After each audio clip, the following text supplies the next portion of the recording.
오늘은 베드로전서 4장을 보겠습니다.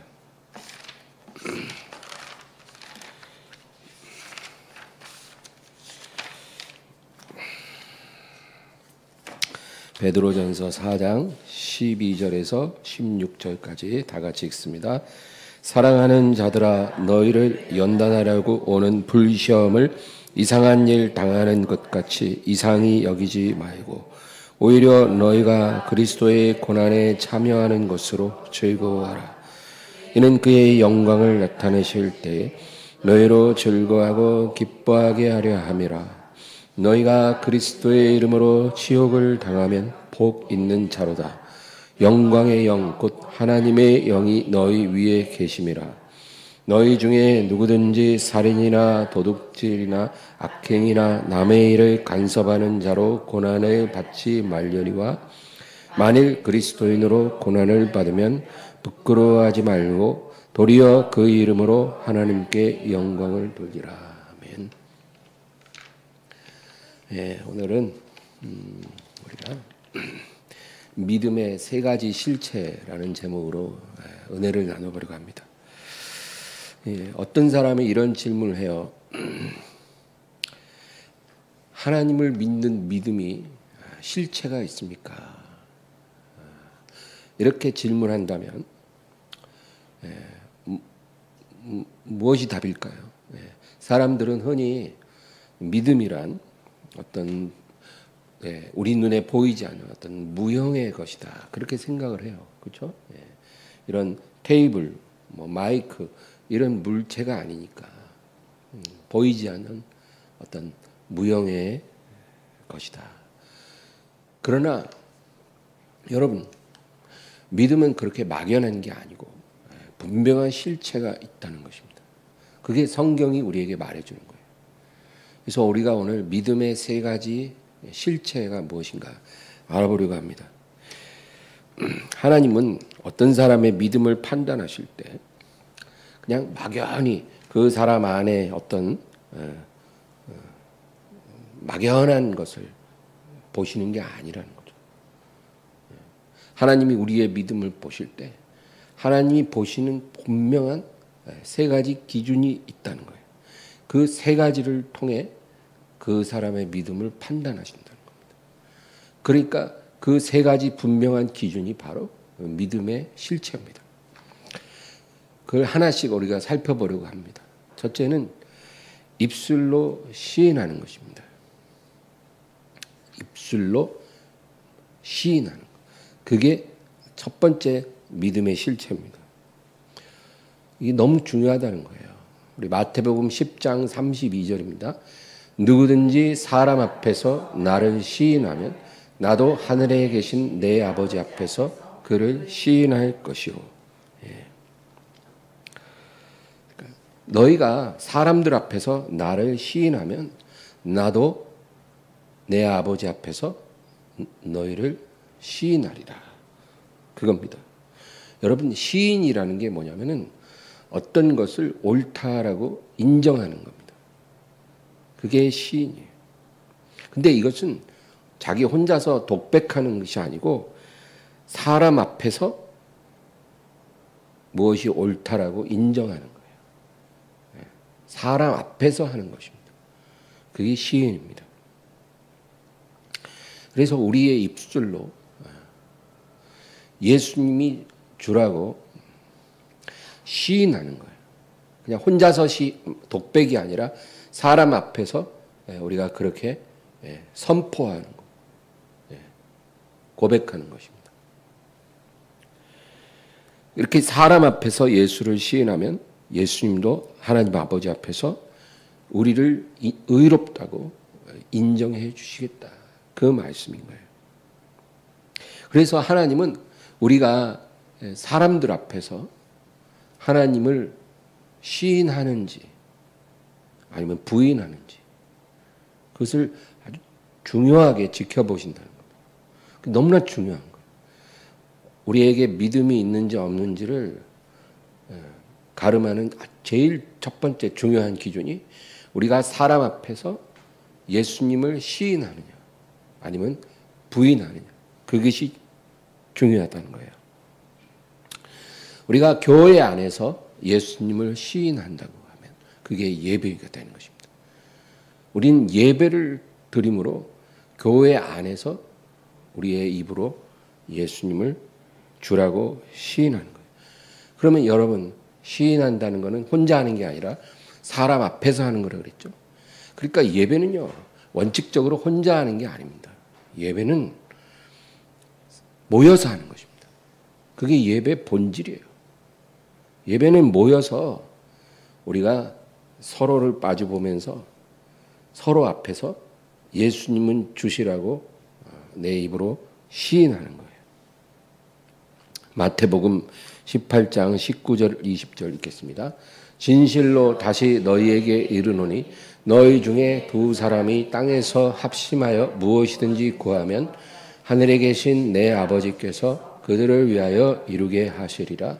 두세 사람이 내 이름으로 모인 곳에는 나도 그들 중에 있느니라. 아멘. 그러니까 여러분, 우리가 혼자 있을 때도 우리 하나님은 무소부재하시기 때문에 우리와 함께 하시죠. 우리가 조용히 혼자서 골방에서 기도할 때 하나님 들으시고 우리의 감사와 찬양도 받으시죠. 그런데 특별히 주님이 강조하시는 게 뭐냐면 너희가 두세 사람이 내 이름으로 모였다 할 때 그 내 이름으로 모여서 나를 시인하면 나도 너희 중에 있으리라. 그러니까 하나님이 임재를 약속해 주시는 거예요. 내가 반드시 그 자리에 있으리라. 그러니까 두세 사람이 모여서 주님을 시인하는 것. 그게 예배가 되는 거예요. 히브리서 10장 25절입니다.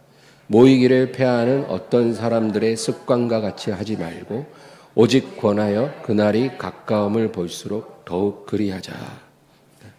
주의 강림이 가까울수록 모이기를 패하는 자들 같이 하지 말고 더 열심히 모이라는 거예요. 그래서 뭐 해요? 모여서 예수님의 이름을 우리가 시인하는 거예요.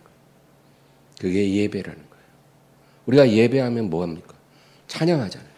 그 찬양이 바로 곡조 있는 신앙 고백이에요. 예수님을 주로 시인하는 거예요. 그래서 예배 때 찬양을 많이 해야죠. 찬양하면 할수록 우리 입으로 예수님을 우리의 주라고 시인하는 거예요. 우리가 사도신경을 자꾸 외우잖아요. 모일 때마다. 그것도 바로 예수님을 시인하는 거예요. 이게 예배입니까? 예배는 자주자주 드려야 되는 거예요. 두세 사람이 예수님의 이름으로 모여서 자주자주 드리는 거예요. 그게 교회 안에서 예수님을 시인하는 거고 하나님이 그것을 굉장히 중요하게 보신다는 겁니다. 그 다음에 교회 밖에서도 우리는 예수님을 주로 시인해야 되는데 그게 바로 전도입니다. 우리가 전도를 나가요. 그러면 전도지를 나눠주죠. 그리고 예수님을 믿으라고 말합니다. 그거는 뭐예요? 믿지 않는 죄인들 앞에서 우리 입으로 예수님을 시인하는 거예요. 그것도 굉장히 중요해요. 교회 안에서는 예배로 예수님을 시인하는 거고 교회 밖에서는 전도로 예수님을 우리가 시인하는 겁니다. 이 두 가지가 우리의 삶에 항상 있어야 된다. 많을수록 좋은 거예요. 우리 입으로 예수님을 시인하는 건 자주자주 할수록 좋은 거예요. 이것이 우리가 가진 믿음의 첫 번째 실체입니다. 그냥 막연한 게 아닌 거예요. 내 입으로 예수님은 나의 주님이시라고 예배로 시인하고 전도로 시인하며 사는 거예요. 그게 믿음입니다. 그래서 우리가 어떤 불신자에게 결심 기도를 자꾸 시키잖아요. 그죠? 병원에 어떤 믿음이 없는 사람이 누워 있으면 우리가 찾아가서 결심 기도를 따라하라고 이렇게 하거나, 그죠? 그렇게 하는 게 뭐예요? 예수님을 그 사람 입술로 시인하게 만드는 거예요. 자꾸 시인하게 하는 거예요. 우리 전도지에 결심 기도 있잖아요. 그거 좋은 거예요. 그거를 자꾸 읽어보게 만들고 입으로 발설하게 만드는 거예요. 예수님을 시인하는 거예요. 너무 아파서 그렇게 따라할 힘도 없는 사람한테는 내가 할 테니까 아멘 하라고. 아멘이라도 하라는 거예요. 그럴 기력도 없이 임종 직전의 사람이면 그냥 듣기라도 하고 마음으로라도 어떻게든지 시인을 해야 되는 거예요. 죽기 전에. 그게 중요하다는 거예요. 아유, 그런다고 되겠어. 마지막 순간에라도 그렇게 해줘야 돼요. 그러면 그것이 믿음의 실체가 돼서 구원받는다. 교회에 초신자가 오면 여러분, 우리가 그 초신자에게 제일 먼저 해줘야 될 게 예배 잘 나오라고 해주는 거예요. 예배 잘 나오라고. 예배 잘 나오라. 주일날 빠지지 말고 꼭 오고 예배 때마다 꼭 오라는 거죠. 왜? 예배 자꾸 올수록 예배 시간에 입술로 예수님을 시인할 거 아니에요. 그게 믿음이라는 거죠. 찬송을 부르고 사도신경을 외우고 자꾸 초신자에게 그렇게 하라고 해야 되는 거예요. 로마서 10장 9절을 읽겠습니다. 네가 만일 네 입으로 예수를 주로 시인하며 또 하나님께서 그를 죽은 자 가운데서 살리신 것을 내 마음에 믿으면 구원을 받으리라. 내 입으로 예수를 주로 시인하고 하나님이 그를 죽은 자 가운데서 다시 살리신 것을 믿으면 구원을 받으리라. 구원받는 거 어려운 게 아닌 거예요. 그 다음 절 10절 읽겠습니다. 사람이 마음으로 믿어 의에 이르고 입으로 시인하여 구원에 이르느니라. 너무 중요한 구절이에요. 로마서 10장 10절. 사람이 마음으로 믿어 의에 이르고 입으로 시인하여 구원에 이른다는 거예요. 이게 무슨 말입니까? 우리가 마음속에 예수님을 이제 믿잖아요. 마음으로 예수님을 딱 믿으면 그게 바로 우리 안에 의를 잉태한 거예요. 예수님은 하나님의 의시잖아요. 그렇죠? 그러니까 우리가 예수님을 마음에 믿으면 우리 마음에 하나님의 의가 딱 잉태가 된 거예요. 그러면 여러분 그 여자들 임신한 사람은 뭐 다 경험이 있겠지만 어떤 생명을 태 속에 잉태하는 건 너무나 복된 일이죠. 소중한 일이고. 그렇죠? 그 안에 생명이 있는 거예요. 그 잉태한 상태도 너무나 귀하지만 근데 그것은 완전한 게 아니에요. 왜? 유산될 수 있거든요. 잉태했다가 유산되면 큰일 나는 거죠. 어떻게 해요? 건강하게 출산까지 해야 되는 거예요. 잉태도 귀하지만 그것이 출산해져야 그래서 생명이 세상에 나와야 진정으로 새로운 생명이 탄생한 것을 기뻐할 수 있다는 거죠. 그래서 출산할 때까지는 산모는 정말 조심조심 해야 되는 거죠. 영적인 원리도 그래요. 우리가 예수님을 마음으로 이렇게 믿으면 의를 잉태한 거예요. 그래서 사람이 마음으로 믿어 의에 이르고 우리 안에 의를 잉태한 것이고 그리고 그 이어서 우리 입으로 예수님을 주라고 시인하면 구원이 임하는 거예요. 그러니까 마음으로 믿는 것과 입으로 시인하는 건 분리될 수 있는 게 아니에요. 여러분 잉태와 출산이 분리될 수 있나요? 그럼 불가능한 거예요. 잉태와 출산은 이어지는 거지 분리돼서는 안 되는 거죠. 하나죠. 마찬가지예요.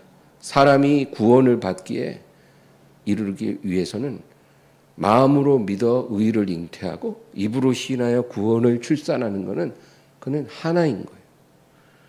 이어져야 되죠. 너무나 중요한 겁니다. 구원받는 거 어렵지 않아요. 예수님을 마음으로 믿고 그분을 나의 주라고 입술로 시인하면 구원받는다. 그래서 죽기 전에라도 이런 은혜를 받으면 그 사람은 정말 행운한 거죠. 그 다음 절 11절 성경에 이르되 누구든지 그를 믿는 자는 부끄러움을 당하지 아니하리라 하니 사람이 예수를 마음에 믿으면요 하나님의 의를 잉태하잖아요. 네, 그건 뭐예요? 죄인으로 정죄받지 않는 거예요. 우리 안에 의를 가졌기 때문에 내가 비록 흉악한 죄인의 삶을 살았을지라도 정죄받지 않죠. 의로운 사람인 거예요. 그러니까 부끄러움을 당하지 않는다. 그러니까 예수님을 마음에 믿기만 해도 우리 안에 있는 의로 인해서 우리가 정죄되지 않고 부끄러움 당하지 않는다. 그 말이죠. 그 다음 13절 읽겠습니다. 누구든지 주의 이름을 부르는 자는 구원을 받으리라. 그 다음에 이어서 주의 이름을 부르는 자, 예수를 시인하는 자는 구원을 받으리라. 분명한 겁니다.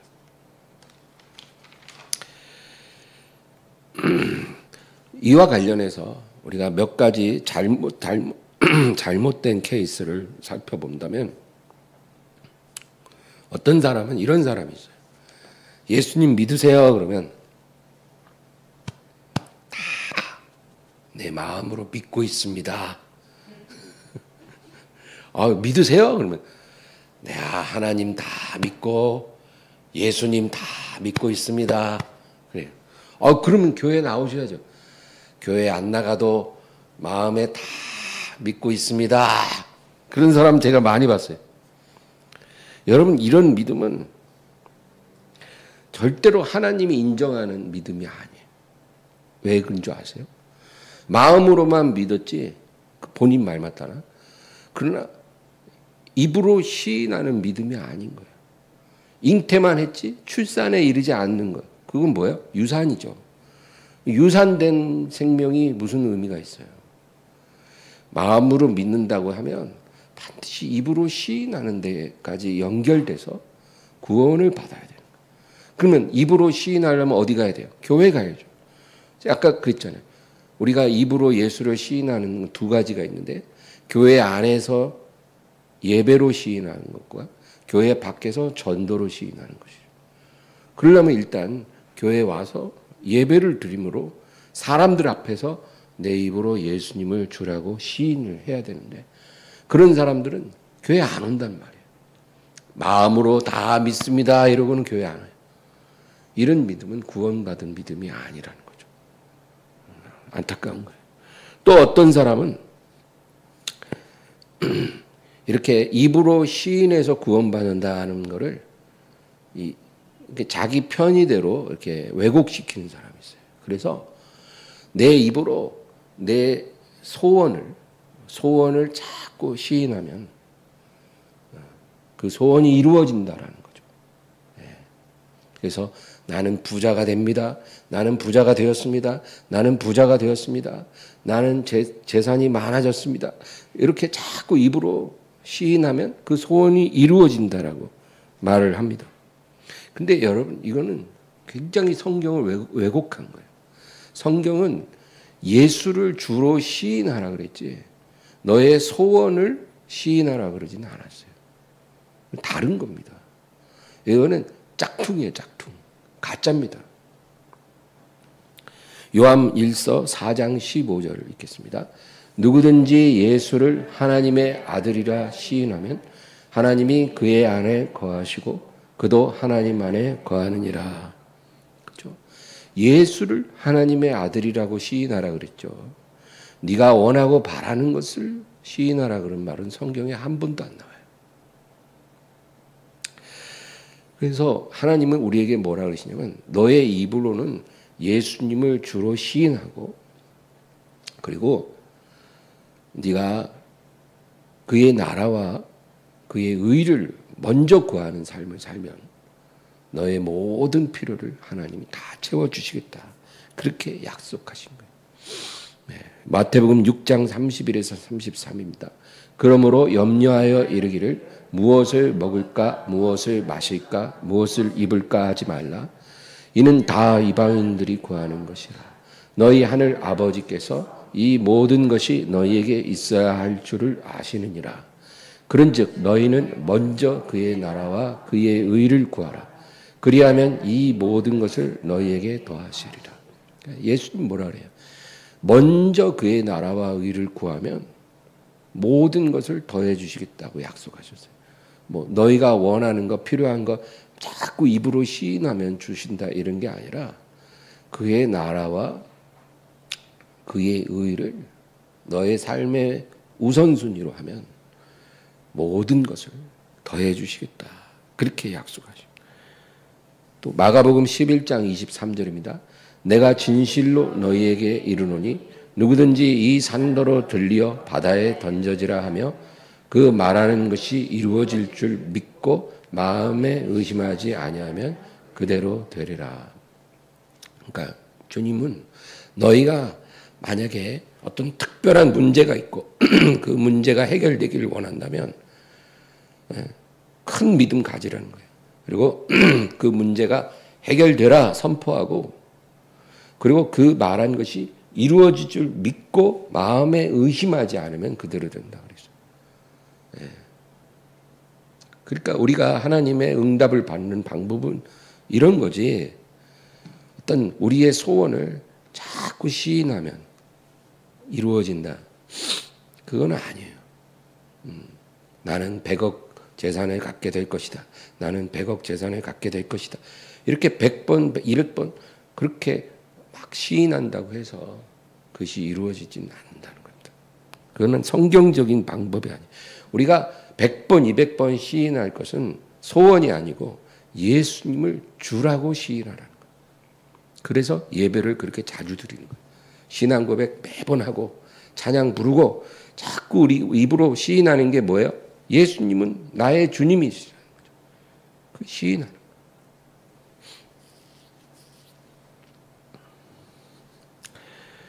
빌립보서 2장 9절에서 11절 읽겠습니다. 그러므로 하나님이 그를 지극히 높여 모든 이름 위에 뛰어난 이름을 주사 하늘에 있는 자들과 땅에 있는 자들과 땅 아래에 있는 자들로 모든 무릎을 예수의 이름에 꿇게 하시고 모든 입으로 예수 그리스도를 주라 시인하여 하나님 아버지께 영광을 돌리게 하셨느니라. 여기서도 뭐라 그래요? 하나님 아버지께서 모든 입으로 예수 그리스도를 주라고 시인하게 만드신 거예요. 그게 하나님이 원하는 거예요. 모든 입술이 예수를 주라고 시인하게 해서 하나님 아버지께 영광을 돌리게 하셨다. 요한일서 2장 23절도 있겠습니다. 아들을 부인하는 자에게는 또한 아버지가 없으되 아들을 시인하는 자에게는 아버지도 있느니라. 그러니까 같은 얘기예요. 아들을 시인하는 자에게 아버지가 함께 하시리라.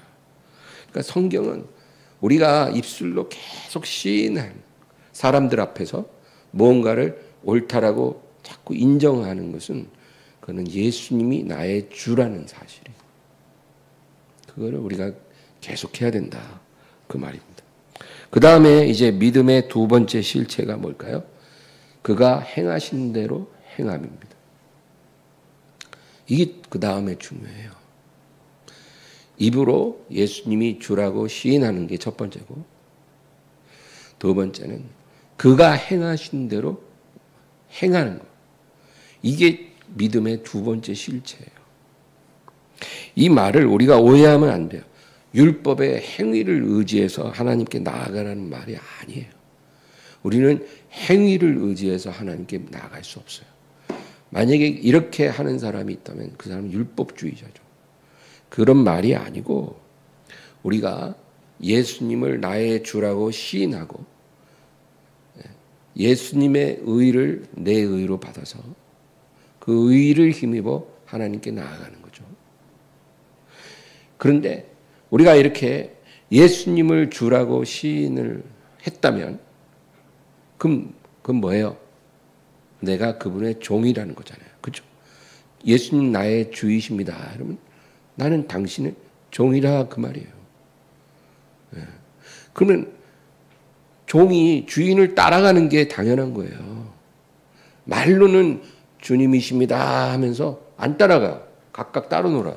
그건 내가 지금 거짓말 한다는 거죠. 내가 예수님이 주님이라고 진실되게 시인했으면 그 다음에 해야 될 일은 주인을 잘 따라가야 돼요. 주인이 하는 대로 행해야 돼요. 예, 그거는 율법주의가 아니에요. 그거는 너무나 당연한 우리 믿음의 두 번째 모습이에요. 주님이 행하시는 대로 우리도 행해야 합니다. 요한일서 2장 6절입니다. 그의 안에 산다고 하는 자는 그의 행하시는 대로 자기도 행할지니라. 얼마나 분명합니까? 우리가 예수님과 동행한다고 하면, 예수님을 따라간다고 하면 그가 행하시는 대로 나도 행해야 되는 거예요. 그래서 예수님이 어떻게 행하셨는지 우리가 배우기 위해서 성경을 열심히 읽고 연구하는 거예요. 예수님이 어떤 분이신가? 예수님의 마음은 무엇인가? 예수님은 어떻게 말하고 행하셨는가? 우리가 그런 거를 배워가야 되는 거죠. 이것이 너무나 당연한데, 근데 어떤 사람들은 입으로는 그렇게 시인을 잘하면서도 예수님을 전혀 닮아가지 않고 따라가지 않고 예수님처럼 행하지 않는 그런 사람들이 있더라는 거죠. 그렇게 하려고 하는데 잘 안 되는 거하고 아예 그렇게 하지 않는 거하고는 다른 거죠. 이런 사람들에 대해서 디도서 1장 16절에 이렇게 말씀합니다. 디도서 1장 16절. 안 나왔어요? 그럼 우리 한번 찾아보겠습니다.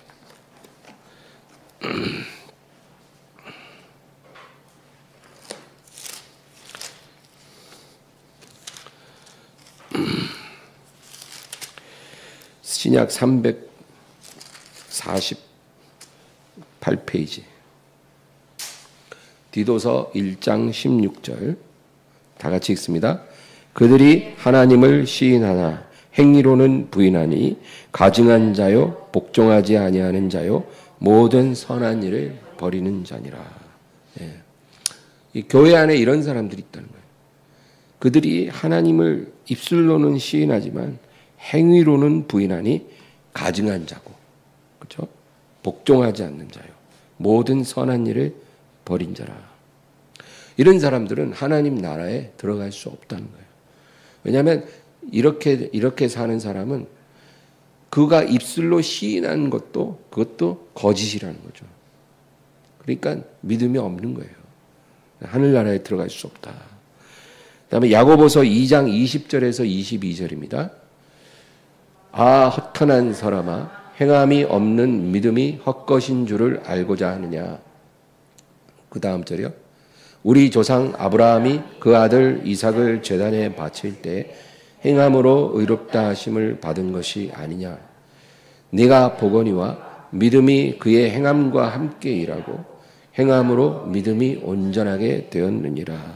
예. 얼마나 분명합니까? 아브라함이 믿음으로 의롭다함을 받았는데 그 믿음은 그냥 입술로 고백하고 끝나는 믿음이 아니었다는 거예요. 그가 그 이삭을 하나님께 바치는 그런 믿음이었다는 거죠. 예. 바로 그 믿음이 예수님이 우리에게 가르쳐 주신 믿음이에요. 죽기까지 복종하셨잖아요. 그렇죠? 아버지의 뜻대로 이 땅에 오시고 또 가난하게 사시고 고난 받으시고 십자가에 죽기까지 아버지 뜻에 온전히 복종하신 거죠. 바로 아브라함의 믿음이 그런 믿음이었어요. 하나님의 뜻에 말로만 믿는 믿음이 아니라 100세에 낳은 독자까지도 하나님 뜻 앞에 기꺼이 드릴 수 있는 그런 믿음이었다는 거죠. 그래서 결론적으로 22절이 믿음이 그의 행함과 함께 일하고 행함으로 믿음이 온전하게 되었다. 그러니까 우리의 믿음은 행함까지 이어질 때 그것이 분명한 실체로 나타나는 거예요. 그 다음에 이제 26절 결론적으로 읽겠습니다. 영혼 없는 몸이 죽은 것 같이 행함이 없는 믿음은 죽은 것이니라. 예. 성경은 이렇게 율법주의가 아니라 행함이 따르는 믿음을 진정한 믿음이라고 그렇게 인정을 합니다. 그 다음 마지막으로 이제 믿음의 세 번째 실체는 시험을 통해 연단받는 것입니다. 여러분 이게 진짜 중요해요. 이 믿음까지 가야 우리의 믿음이 아주 아름답고 향기로운 믿음이 됩니다. 그래서 하나님이 영광 받으시는 믿음이에요. 어떤 믿음이든지 귀하죠. 우리가 첫 번째 예수를 주로 시인하는 그런 믿음도요, 우리를 구원하는 믿음이에요. 어떤 사람이 믿지 않고 있다가 임종 직전에 그 입술로 예수님을 시인했어요. 그럼 여러분, 천사들에게 받들려 하늘나라 갑니다. 그러나 이런 믿음은 구원은 받았을지라도 하나님께 영광 돌리는 그런 믿음은 아니에요. 긍휼히 여김을 받은 믿음이죠. 영광 돌릴 수 있는 믿음이 아니에요. 승리의 면류관, 영광의 면류관을 씻을 수 있는 그런 믿음이 아닌 거예요. 그러니까 믿음이라고 해서 다 똑같은 게 아닌 거예요. 우리가 기왕 하나님을 믿고 예수님을 믿었다면 우리는 이런 믿음까지 가야 되는 거예요. 영광의 면류관까지 써야죠. 기왕이면. 그렇죠?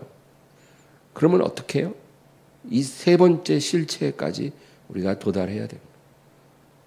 시험을 통해 연단을 받은 믿음.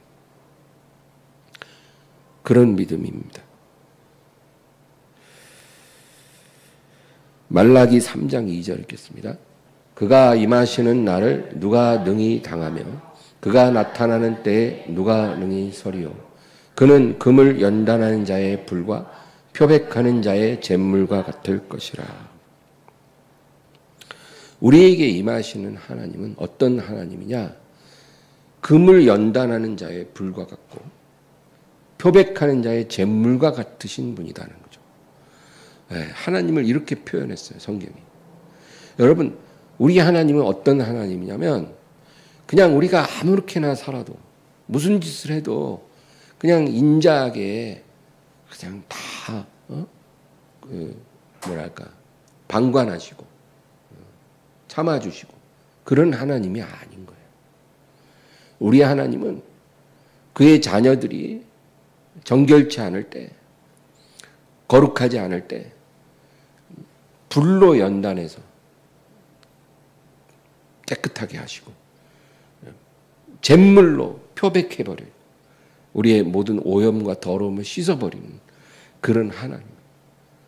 이게 연단이라는 거예요. 연단.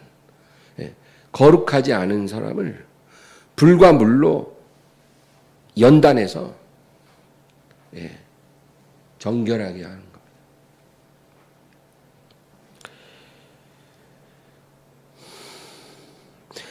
이런 불은 정결하게 하는 불이지 소멸하는 불하고는 달라요.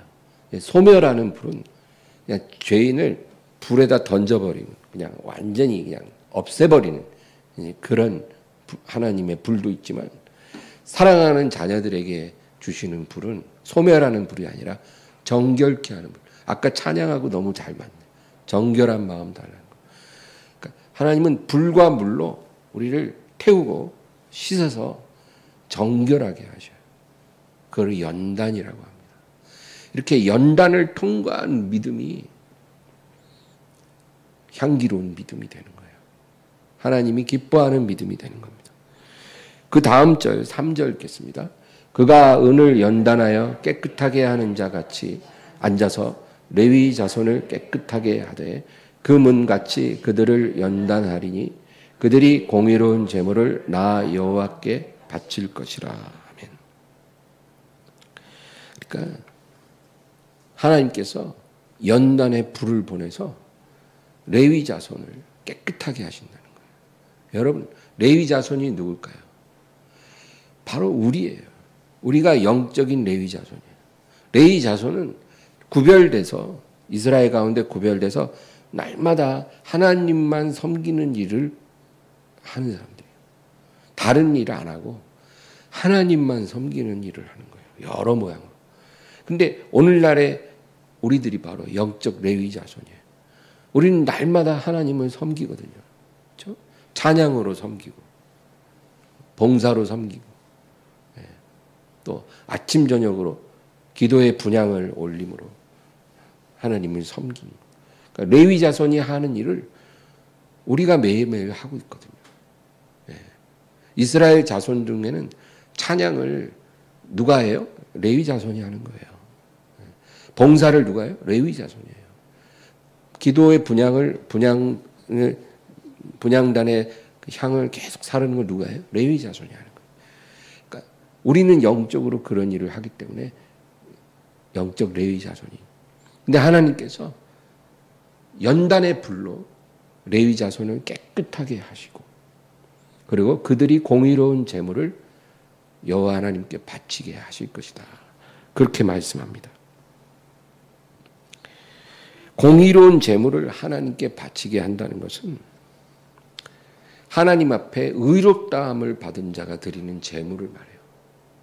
하나님이 의롭다 여기시는 사람에 드려지는 제물, 그것이 바로 공의로운 제물이에요. 그러니까 하나님은 어떤 사람을 의롭다 해요? 연단의 불을 통과해서 깨끗하게 된 사람이에요. 표백하는 제물로 씻어져서 깨끗해진 사람이에요. 이런 사람이 하나님 앞에 드리는 제물, 이런 제물이 바로 공의로운 제물이에요. 그러니까 하나님이 지금도 우리 각 사람에게 이 공의로운 제물을 받기를 원하셔서 우리를 연단하시는 거예요, 여러분.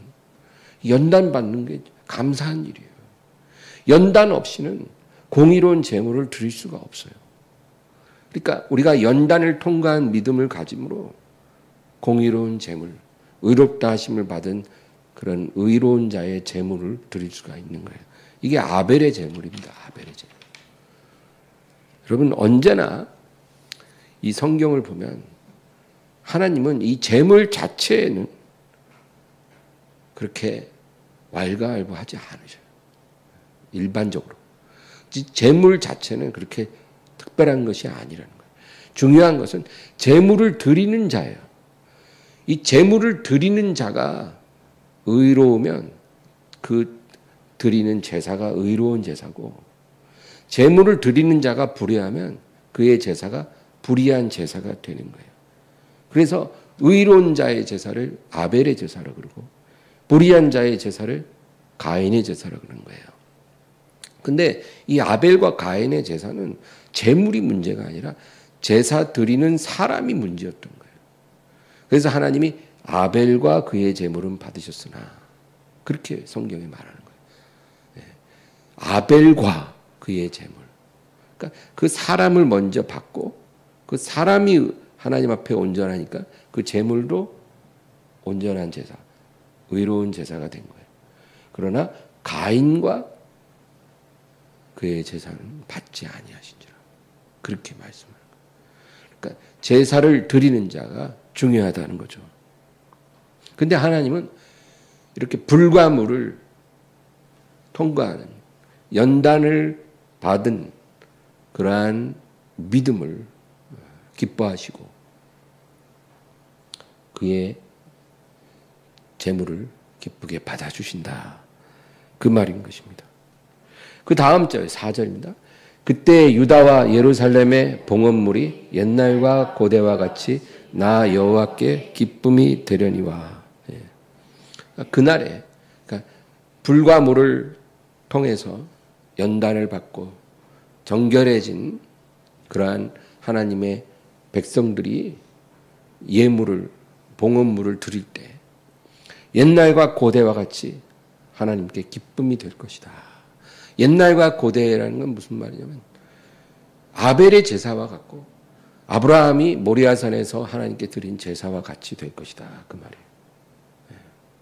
의로운 자가 드린 이런 의로운 제사에 하나님이 기뻐 받으신 것처럼 그날에 나의 백성들이 그러한 제사를 나에게 드릴 것이다.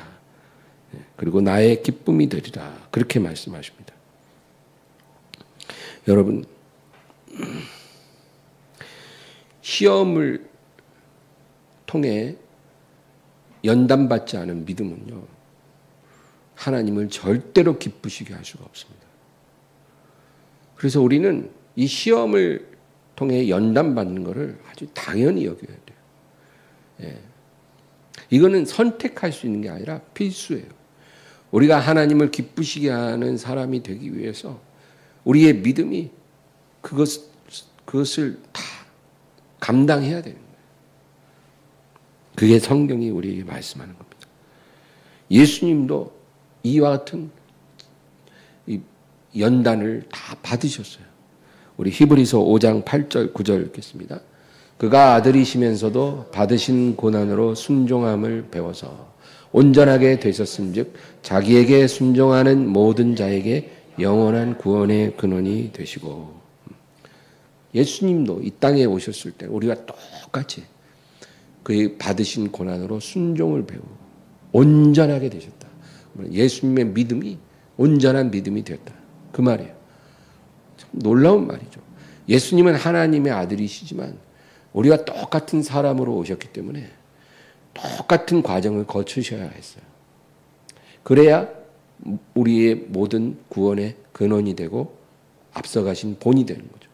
그래서 예수님도 고난을 엄청 받으시고 연단 엄청 받으시고 그리고 그 연단을 통해 순종을 배워 온전하게 되셨더라. 성경은 그렇게 말하는 거예요. 예수님이 우리에게 그런 본이 보여주셨다면 우리도 당연히 우리 각자에게 주어진 연단을 다 이겨내고 이런 온전한 믿음으로 구원에 이르는 사람이 되어야 되는 것입니다. 여러분, 오늘 제가 이 세 가지 말했는데 하나님은 그냥 막연한 믿음을 우리에게 요구하시는 분이 아니다. 하나님은 분명한 실체를 가진 그 믿음을 우리에게 요구하신다는 거죠. 그것이 세 가지인데 첫째는 예수를 주로 시인하는 거죠. 예배로 시인하고 전도로 시인하고 사람들 앞에서 내 입으로 예수님을 주라고 자꾸 시인해요. 그게 중요하고 두 번째는 우리가 주로 시인하는 그분이 행한 대로 나도 행해야 한다는 거죠. 그래서 우리는 매일매일 성경 읽고 기도하면서 우리의 삶 속에 그렇게 살도록 노력해야 되는 거예요. 그렇게 하도록 성령님이 우리를 도와주신다는 거죠. 그 다음에 세 번째는 하나님이 우리를 정결케 하기 위해서 물과 불을 통과하게 하실 때 그 연단을 서러워하지 말고 원망하지 말고 기쁘게 잘 견디라는 거예요. 그래서 연단을 통과한 거룩한 믿음이 돼서 그 믿음으로 아벨의 제사를 하나님 앞에 드려야 한다는 거죠. 이 연단을 통과한 믿음을 사모하기를 주의 이름으로 축원합니다. 마지막으로 이제 베드로전서 4장 12절에서 14절 이제 오늘 본문이죠. 읽어보겠습니다. 사랑하는 자들아 너희를 연단하려고 오는 불시험을 이상한 일 당하는 것 같이 이상히 여기지 말고 오히려 너희가 그리스도의 고난에 참여하는 것으로 즐거워하라. 이는 그의 영광을 나타내실 때 너희로 즐거워하고 기뻐하게 하려 함이라. 너희가 그리스도의 이름으로 치욕을 당하면 복 있는 자로다. 영광의 영 곧 하나님이 너희 위에 계심이라. 아멘. 14절을 보세요. 너희가 그리스도의 이름으로 치욕을 당할 때 복이 있다는 거예요. 여러분, 사람들은 복을 너무 이렇게 뭐랄까 세상적으로만 바랍니다. 근데 성경은 우리에게 이런 복에 대해서 가르쳐 주는 거예요. 너희가 죄 짓고 부끄러움을 당하고 고난 당하면 그거는 뭐 참으로 부끄러운 일이지만 너희가 그리스도의 이름으로 치욕을 당하면 치욕이라는 거는 여러 가지 의미가 다 포함된 거예요. 사람들에게 멸시를 받고 모함을 당하고 조롱받고 억울한 일 당하고 손해 당하고 외로워지고 여러 가지 우리가 예수님을 믿음으로 인해서 이러한 고난을 당하면 그 복이 있다는 거예요. 그 사람이. 왜? 아까 쭉 얘기했잖아요. 믿음의 세 번째 실체. 연단을 통과한 믿음을 우리가 갖게 된다는 거예요. 바로 그 사람 위에 영광의 영이 머물러 계신다는 거예요. 하나님 그렇게 말씀하는 거예요. 얼마나 우리가 놀랍고 감사합니까? 그러니까 예수 이름으로 고난이 오면 여러분 억울해하지 말고 낙심하지 말고 오히려 즐거워하고 기뻐하라는 거예요. 복이 있다는 거예요. 예수 믿으면 잘 될 줄 알았는데 이게 뭐예요 하나님? 이런 믿음은 너무나 어린 믿음이에요. 아무것도 모르는 거예요. 그냥. 완전 초보적인 믿음이에요. 성경을 모르니까 그렇게 되는 거예요. 예수 믿었는데 왜 이렇게 됐습니까? 예수 믿어서 만사형통한다는 그런 말을 누가 했나요? 그건 성경적이지 않아요. 예수 이름으로 고난을 당할 때 복이 있다. 그렇게 말씀합니다. 그 다음 15, 16절입니다. 너희 중에 누구든지 살인이나 도둑질이나 악행이나 남의 일을 간섭하는 자로 고난을 받지 말려니와 만일 그리스도인으로 고난을 받으면 부끄러워하지 말고 도리어 그 이름으로 하나님께 영광을 돌리라. 그리스도의 인으로서 그 이름으로 인하여 고난을 받으면 부끄러워할 필요가 없다는 거예요. 부끄러운 게 아니라는 거예요. 그게 손해 당하고 막 곤두박질 치고 낮아짐을 당하고 막 사람들에게 모함을 받고 조롱을 당하고 손가락질 당해도 그건 부끄러운 게 아니라는 거예요. 오히려 그 이름으로 하나님께 영광을 돌리라. 이런 복이 성경이 우리에게 말씀하는 진짜 복이에요. 왜냐하면 이런 사람이야말로 예수님이 이 땅에 오셔서 그 나라를 세우실 때 영광의 면류관을 쓸 사람입니다. 그러니까 우리가 이런 복을 사모하고 이런 복을 소망하고 그리고 하나님 말씀대로 이렇게 살아가야죠. 네, 그런 사람이 다 되기를 주의 이름으로 축원합니다. 하나님 아버지 감사합니다. 오늘도 주님 말씀 의지하고 정말 우리가 가진 믿음이 막연한 것이 아니라 이 세 가지 실체를 갖고 있다는 걸 기억하고 우리 일평생 이 믿음을 떠나지 말게 하여 주시고 하나님이 부르시는 그 장소까지 우리가 믿음으로 살아가게 하여 주시옵소서. 감사드리고 예수님의 이름으로 기도합니다. 아멘.